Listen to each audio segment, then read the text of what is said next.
Bom dia, Pedro Campos. Muito bom dia, Thaís Freitas. Bom dia, Sônia Blota. Olha, bom dia, Brasil. Eu trago aqui também um destaque deste fim de semana, que foram novos atos de censura a mando do Tribunal Superior Eleitoral, que atingem personalidades importantes, deputados federais no exercício do mandato, o que é absolutamente inacreditável, né, para um país cuja Constituição garante a livre expressão para os seus cidadãos. Mas esse direito constitucional foi relativizado na Justiça brasileira, mas principalmente no âmbito do Supremo Tribunal Federal e do Tribunal Superior Eleitoral. E é assim, você é livre para dizer o que quer, pero desde que suas excelências lá do TSE e do Supremo concordem com o que você fala. E ontem o ato de censura, houve vários atos de censura neste domingo, o primeiro deles contra Marcos Cintra, economista, professor da Fundação Getúlio Vargas, e foi candidato a vice-presidente da República recentemente, numa chapa de oposição exatamente ao presidente Jair Bolsonaro. Portanto, assim, nem se pode dizer que Marcos Cintra é bolsonarista, porque ele inclusive foi secretário da Receita Federal e saiu do governo brigado com o presidente. Não tem nada, não tem nenhuma relação política com o presidente da República e, no entanto, ele, por ter feito uma sequência de, eu acho que 6 ou 7 posts no Twitter, em que ele reafirma a confiança na legitimidade das instituições brasileiras, é muito cuidadoso nisso, mas ele manifesta algumas dúvidas em relação ao processo eleitoral brasileiro. Quer dizer, podem ser até dúvidas equivocadas, não se sabe, mas ele tem o direito de manifestá-las, né? Um cidadão está lá na Constituição, você pode fazer isso, você pode se manifestar. Mas aí o Alexandre de Moraes, assim, a Constituição autoriza, mas não o Alexandre de Moraes. E ele, o que é que ele fez? Simplesmente determinou o cancelamento, ou suspensão, retirada, emudecimento do Marcos Cintra no Twitter, e ainda jogou a Polícia Federal para cima dele. O obrigou a prestar depoimento, a ser interrogado pela Polícia Federal por ter manifestado uma opinião. O mesmo tipo de atitude ou de medida foi adotado pelo ministro contra deputados federais. Tem a deputada Carla Zambelli, que, enfim, pode-se discordar do que ela fala, né? Muita gente critica o que ela fala, e com toda razão, aliás, mas ela tem absolutamente todo o direito de dizer o que achar que deve, como cidadã e principalmente como deputada federal, que é protegida, né, no seu no livre exercício das suas atividades como política, né, como parlamentar, e tem legitimidade. Ela teve quase 1 milhão de votos agora em outubro. Outro deputado federal eleito, fenômeno das urnas, Nicolas Ferreira, do PL de Minas Gerais, eleito com 1,5 milhão de votos, também foi submetido, está sob censura, sob cancelamento, está expurgado do Twitter, das redes sociais. E ontem também outros deputados entraram na dança, né?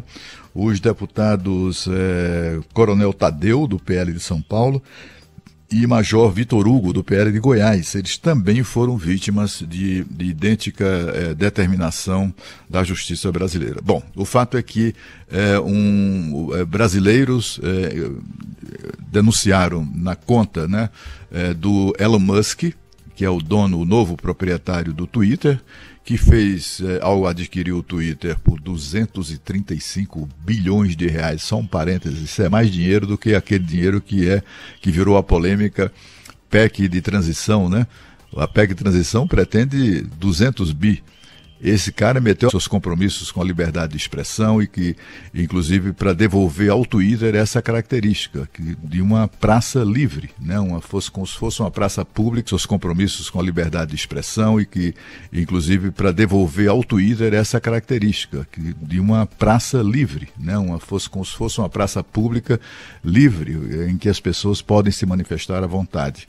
E aí ele foi finalmente informado da censura que tem sido reiteradamente imposta aqui no Brasil através do Twitter. E cumprida, assim, a censura a mando do TSE, mas cumprida, assim, muito criteriosamente, digamos assim, pelo pessoal, pela turma do Twitter aqui no Brasil.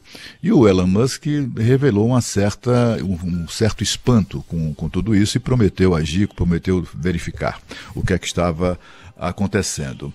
Bom, tem dois aspectos nessa questão que a gente precisa observar. O primeiro é que a censura ao Brasil, a brasileiros que pensam diferente, digamos assim, isso é muito frequente em processos autoritários, finalmente ganha visibilidade internacional, porque isso não sai lá fora, né? Os veículos lá fora ignoram completamente. E aqui também, muitos ignoram, talvez pelo fato de as vítimas desse tipo de ato ou de censura sejam pessoas politicamente, ideologicamente de posição contrária à maioria dos jornalistas, ou das pessoas da inteligência brasileira, etc. e tal. Talvez esses colegas, essas pessoas não se deem conta da gravidade do momento que a gente vive, porque se hoje é o parlamentar ali bolsonarista ou o ex-candidato a vice-presidente da República de uma outra chapa, né, que é censurado, amanhã seremos todos nós, né? Não tenho dúvida disso, né? Todos nós vamos vamos ficar sob essa espada de Damocles, já estamos, né? Sob essa espada de Damocles sobre nossas cabeças, né? Ou seja, se você colocar a língua de fora, essa espada afiada simplesmente vai lá e corta, né? E aí, como é que vai ser, né? É aquela coisa do Martin Niemöller, né? Aquele pastor, líder religioso e filósofo alemão, que disse, não saberia repetir de cabeça, mas disse enfim, em versos muito repetidos até hoje, né? Ele dizia assim: olha, um dia vieram e levaram o meu vizinho que era comunista, levaram preso, sumiram com ele. Como eu não sou comunista, eu não me importei. No dia seguinte veio e levaram o outro vizinho lá, que era católico. Como eu não sou católico, eu não me incomodei. E aí ele vai e fala numa sequência de vizinhos e de pessoas conhecidas que deram sumiço, e por fim ele diz: um dia vieram e me levaram, e não havia ninguém para reclamar.